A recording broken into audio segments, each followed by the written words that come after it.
Olá pessoal, vamos retornar com a análise de outras características do conceito de tributo. Nós já vimos que o tributo tem o seu conceito estabelecido no artigo 3º do Código Tributário Nacional. E vimos que na composição desse conceito, nós temos várias informações importantes que efetuamos a segregação e estabelecemos características dos tributos. E já estudamos duas características estampadas no artigo 3º. Primeira delas é o que o tributo é uma prestação pecuniária em dinheiro ou em valor que nela se possa exprimir. Onde nós encontramos, então, que é uma prestação pecuniária paga em dinheiro, em moeda, e inserimos também no contexto deste conceito a dação em pagamento, que é causa extintiva do crédito tributário. Mas vimos também que esta prestação pecuniária, ela não é uma prestação pecuniária qualquer, é uma prestação pecuniária compulsória. Vimos que essa compulsoriedade decorre da legalidade, ou seja, pelo fato de termos um tributo nascendo por lei e as hipóteses de incidência constantes em lei, a partir do momento em que eu tenho ocorrido o fato gerador do imposto, eu me torno obrigado a pagar determinado tributo. Ou seja, eu não tenho pairando na relação tributária a autonomia da vontade. O tributo não decorre de uma relação contratual, mas decorre de uma relação estabelecida em lei, né? Nós temos então a compulsoriedade decorrente da legalidade tributária. Só que aí nasce uma terceira característica importante. Vamos acompanhar no slide. Terceira característica importante, prestação diversa de sanção. Lá no artigo 3º, consta que tributo não é sanção de ato ilícito. Nós sabemos que sanção de ato ilícito é a multa. Então, o que eu coloco como primeiro item na nossa conversa? Que tributo não é considerado multa, não é sanção de ato ilícito. O segundo item do slide diz o seguinte: todavia, a multa deve estar prevista em lei, conforme dispõe o artigo 97, inciso 5 do Código Tributário Nacional. O tributo deriva da incidência do poder tributário. A multa deriva do poder penal do Estado. Então vamos fazer aqui uma segregação. O artigo 3º então diz que tributo não é sanção de ato ilícito. Nós sabemos que o ato ilícito ele é sancionado, punido através de uma das formas, através de uma multa. Desta maneira, eu não posso dizer que tributo é sinônimo de multa. Muito embora a multa tributária, ela deve estar prevista em lei, conforme preceitou o artigo 97 do Código Tributário Nacional. Bom, diante disso, nós chegamos a qual conclusão? Nós chegamos à conclusão que, enquanto o tributo, ele visa, portanto, ter a sua incidência sobre muitas vezes uma riqueza ou uma atividade estatal, ele visa tributar determinada situação, nós temos que a própria multa ela passa a ser caracterizada como uma função punitiva estatal. Enquanto em um caso eu viso tributar situações porque o tributo é considerado uma receita derivada do Estado, nós temos de outro lado o poder sancionatório do Estado vindo através da multa. Então vejam, de um lado, tributo com o caráter, portanto, de buscar angariar receitas derivadas ao Estado. De outro lado, nós temos a multa caracterizada como o peso sancionatório, o peso punitivo do Estado. Encontramos aqui uma primeira distinção, né? Então, chegamos à conclusão que tributo não é multa, não é sanção de ato ilícito. Vamos à frente no próximo slide. A multa é reação do direito ao comportamento devido que não tenha sido realizado. Em face do cumprimento de uma obrigação tributária, ou melhor, em face do descumprimento de uma obrigação tributária, seja ela principal e acessória, aplica-se uma penalidade de acordo com o artigo 113 do Código Tributário Nacional. Bom, percebam que nós temos um slide que ele segrega o nosso bate-papo em obrigação tributária principal e obrigação tributária acessória. O que é a obrigação tributária principal, que nós ainda iremos estudar ao longo do nosso curso de Direito Tributário?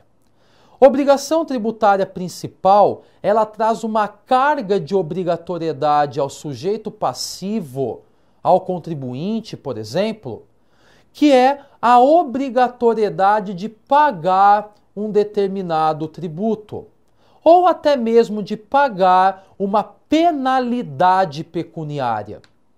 Já a obrigação acessória, ela tem um contexto de que a obrigatoriedade que recai é de fazer ou não fazer algo. No dia a dia prático, obrigação acessória consiste em declarar algo ao fisco, informar algo ao fisco. Vamos pegar a mais típica e a mais clara situação de um exemplo de uma obrigação acessória vivenciada nos dia a dia: a declaração do imposto de renda.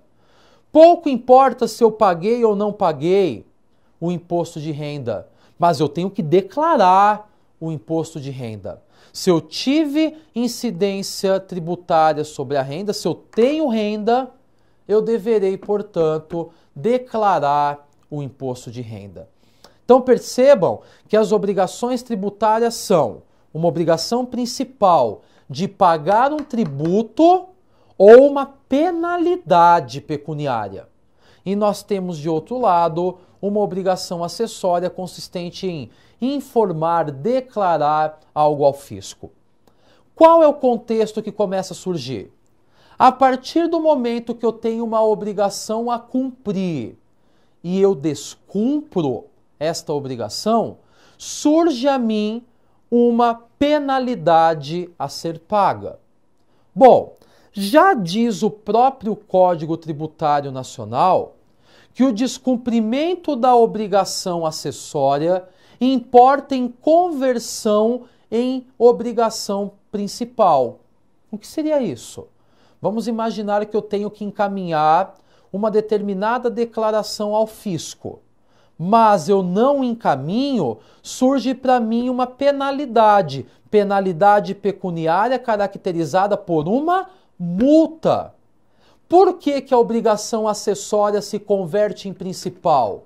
Aquela obrigação acessória que eu tinha que encaminhar uma obrigação, mas eu não fiz, ela se converte em principal porque eu passo a ter o contexto e a obrigatoriedade de pagar uma penalidade, de pagar uma multa. Ou seja, enquanto o tributo decorre de uma hipótese de incidência, em que eu irei me encaixar exercitando o fato gerador do imposto ou do tributo para que eu tenha a vinda de uma compulsoriedade de pagar. Quando eu falo em multa, em penalidade pecuniária, isso surge geralmente em razão do descumprimento de uma conduta. Quando eu não deveria fazer algo e eu faço. Ou quando eu não deveria fazer, e eu vou lá e faço algo. Ou quando eu tenho a obrigatoriedade de fazer e eu não faço. Ou seja, Dependendo da obrigação, sendo uma obrigação de fazer ou não fazer, eu descumpro tal obrigatoriedade. Esse descumprimento me traz o contexto de uma penalidade, o contexto de uma multa. Então vejam, nós segregamos tributo de um lado e multa do outro lado. Vamos à frente no próximo slide. Continua o slide agora, também falando sobre prestação diversa de sanção, só que agora com uma citação de um doutrinador tributarista conhecidíssimo, que é Hugo de Brito Machado. Nós temos aqui uma situação de Hugo de Brito Machado que diz o seguinte: o tributo se distingue da penalidade exatamente porque esta tem como hipótese de incidência um ato ilícito, enquanto a hipótese de incidência do tributo é sempre algo lícito. Então vejam, Hugo de Brito Machado segrega os fatos geradores, né? Ele estabelece o fato gerador do tributo e o fato gerador da multa. Ele diz que o tributo tem um fato gerador que é algo lícito, um ato lícito. Exemplo, eu obtive uma renda, eu prestei um serviço, eu fiz circular uma mercadoria, eu produzi, fabriquei produtos, eu industrializei produtos. Percebam que o fato gerador é algo lícito.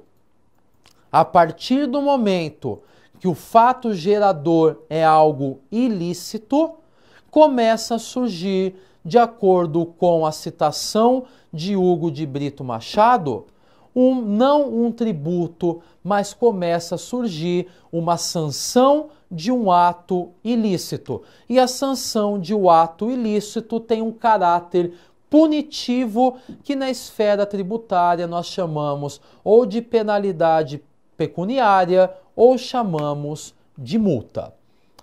Então fizemos aqui a análise, nesse slide, da citação de Hugo de Brito Machado, fazendo a diferença, ou tecendo uma diferenciação entre multa e também tributo. Vamos à frente no próximo slide. O próximo slide, ele nos diz que, além do tributo ser uma prestação pecuniária, ser uma prestação compulsória, além disso, nós analisamos anteriormente que o tributo também não é sanção de ato ilícito. Mas agora vem uma quarta característica, que essa prestação pecuniária compulsória, que não é sanção de ato ilícito, tem que ser uma prestação instituída em lei, conforme menciona o nosso slide. E o que diz o slide? A tributação é instituída por meio de lei. Seu nascimento se dá pela simples realização do fato descrito na hipótese de incidência prevista em lei. A legalidade avoca o caráter compulsório do tributo. Meus caros, é algo que nós já mencionamos quando estudamos o caráter compulsório do tributo. Eu mencionei que o caráter compulsório do tributo deriva da legalidade tributária. Ou seja, nós sabemos que o tributo por força, ou os tributos por força do princípio da legalidade, devem ser instituídos ou majorados por lei, salvo exceções dispostas na própria Constituição, que já foram objeto de análise no nosso bate-papo. Desta maneira, se nós temos os tributos nascendo por lei, em decorrência do que preceitua o princípio da legalidade estampado na Constituição Federal, percebam que esta situação faz com que o tributo passe a ter um caráter de compulsório a partir do momento que nós temos exercitado, operacionalizado o chamado fato gerador do tributo. A partir desse momento, ao exercitá-lo, nós passamos a ter um tributo com o contexto de compulsório. Mas ele é compulsório porque a lei estabeleceu a sua hipótese de incidência. A lei estabeleceu os casos em que haveria o nascimento desse tributo. A partir do momento que ele nasce por uma conduta minha, nós temos nascendo o tributo com o seu caráter compulsório. Como já mencionado anteriormente, quando o tributo nasce, ele não nasce com o contexto de mencionar: Diego, você quer pagar o tributo? Na realidade, a partir do momento que ele nasce, a questão não é uma interrogação, a questão é afirmativa. Diego, você deve pagar o tributo porque você incidiu na hipótese de incidência estabelecida na legislação. Ou seja, temos então tributo, que é uma prestação pecuniária compulsória, não caracterizada como sanção de ato ilícito, ou seja, não é caracterizada como punição, como sanção, como multa. Tributo esse que tem que ser instituído por lei em decorrência do princípio da legalidade. Vamos à frente. Temos ainda o próximo item, que é a próxima característica estampada, né, também com relação às características de tributo, que é o fato de termos a prestação cobrada por lançamento. Bom, eu já havia dito que, de acordo com o artigo 3º do Código Tributário Nacional, se diz que tributo é uma prestação pecuniária compulsória instituída por lei, não caracterizada como multa, mas que deve ser cobrada por atividade administrativa plenamente vinculada.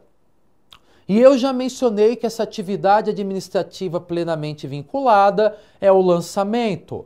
Lançamento este que tem por um objetivo constituir o crédito tributário. Desta maneira, o que diz o nosso slide acerca da última característica do artigo 3º para nós completarmos o conceito de tributo? Diz o seguinte, que o artigo 3º dispõe sobre a atividade administrativa plenamente vinculada. Já o artigo 142 do CTN considera que tal atividade administrativa plenamente vinculada é um instituto do lançamento. No próximo slide, para nós chegarmos ao fim do entendimento dessa característica, o slide diz que o lançamento é o procedimento de exigibilidade do tributo, que é a constituição do crédito tributário. Em decorrência da lei, emanam o caráter pecuniário do tributo e a sua compulsoriedade, e a feição documental decorre do lançamento. Bom, então o que temos para concluirmos o conceito de tributo? Já vimos que tributo é prestação pecuniária, ou seja, eu vou pagar um montante financeiro ao Estado, vou pagar esse montante financeiro em moeda, ou vimos que também podemos ter a inserção nessa característica da dação em pagamento. Esta prestação pecuniária, ela também é uma prestação compulsória. Vimos que é uma prestação obrigatória, cuja compulsoriedade decorre da legalidade. Também vimos que o tributo não é considerado sanção de ato ilícito. Ou seja, o tributo é considerado ou tem como fato gerador um ato lícito, que é efetivamente a regulamentação ou a tributação de uma riqueza ou em contraprestação de uma atividade estatal, e não nasce em decorrência do descumprimento de alguma obrigação com caráter punitivo. Analisamos também que, pelo princípio da legalidade, o tributo tem que ser instituído ou majorado por lei. E para completarmos o conceito do artigo 3º, o tributo tem que ser cobrado mediante atividade administrativa plenamente vinculada, a qual chamamos de lançamento. Bom, o lançamento nós veremos durante o transcorrer do nosso curso de Direito Tributário e vocês perceberão que o lançamento é considerado pelo CTN, um procedimento administrativo que tem por um objetivo constituir o crédito tributário. E é a partir dessa constituição do crédito tributário que o Estado pode passar a exigir determinado crédito. É importante nós termos em mente que essa atividade de lançamento, como o próprio conceito do artigo 3º de tributo assim diz, é uma atividade administrativa vinculada. Por quê? Aquele servidor público que atua efetuando o lançamento tributário, ele não tem a possibilidade discricionária de lançar ou não um tributo. A partir do momento que ele se depara com todas as características de um tributo nascendo, nós temos a obrigatoriedade do lançamento. Por isso, o lançamento é uma atividade administrativa vinculada. Ela não demanda análise discricionária, ela simplesmente demanda uma análise do preenchimento dos requisitos legais. Preenchidos os requisitos legais, o lançamento é um procedimento efetivamente vinculado. Desta maneira, nós temos qual peculiaridade vindo à tona? Se eu tiver uma prestação pecuniária compulsória, que não é considerada como multa ou sanção de ato ilícito, que é instituída em lei e que é cobrada através de lançamento ou atividade administrativa plenamente vinculada do Estado, nós nos deparamos com um tributo. Nós nos deparamos com, aqui de fato, nós vamos exaurindo, né, chegando ao fim do entendimento do artigo 3º do Código Tributário Nacional. Ou seja, chegamos a um conceito inicial do que é tributo, para que depois, mais à frente na nossa conversa, tenhamos a divisão desse tributo que é gênero nas suas espécies, tais como impostos, taxas, contribuições de melhoria, empréstimos compulsórios, contribuições. Ou seja, estudamos agora o grande gênero, que é o tributo estampado no artigo 3º. Os próximos casos, que são as análises das espécies tributárias, nós veremos um pouco mais à frente no nosso bate-papo. Então, aqui encerro a análise do conceito de tributo e das suas principais características. Aguardo vocês no próximo bloco para analisarmos mais institutos de direito tributário.